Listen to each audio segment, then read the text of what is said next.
I want to say a word about Medicare just because there's been a lot of discussion from people that are opposed to reform that are saying we're cutting Medicare. They're saying we're hurting seniors.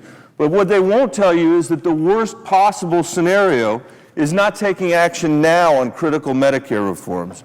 As I said earlier, and I've said in many speeches, our Medicare program on its current path is headed for a fiscal crisis. Policy experts on both sides of the aisle have said we need to reform our Medicare delivery system. We need to stop basing payments on every procedure and every test. Instead, we should look at successful models like our own Denver Health, the Rocky Mountain Health Systems, and the Mayo Clinic in Minnesota. We know they have better quality and better outcomes, not just for seniors, but for everyone.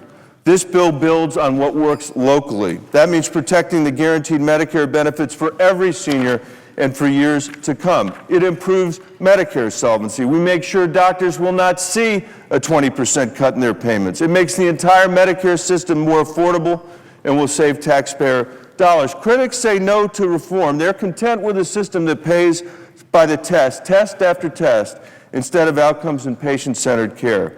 That approach will assure that Medicare is bankrupt by 2017.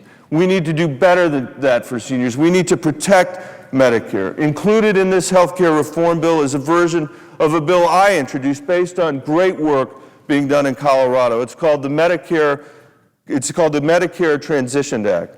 We looked at the $17 billion Medicare was spending on hospital readmissions.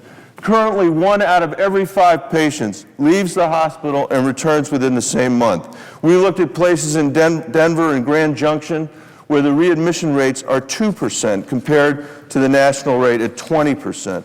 What we saw was that they coordinate care, and as people that go from place to place, these healthcare systems track where they go with a system of electronic medical records, what medications they use, what doctors they see. They focus on patients when making decisions. So when we talk about these delivery systems being unnecessary, tell that to the 12 million Medicare seniors who got readmitted to the hospital within the very first month they were let out of the hospital. We owe so much more to these seniors, and we owe a lot more to the American people.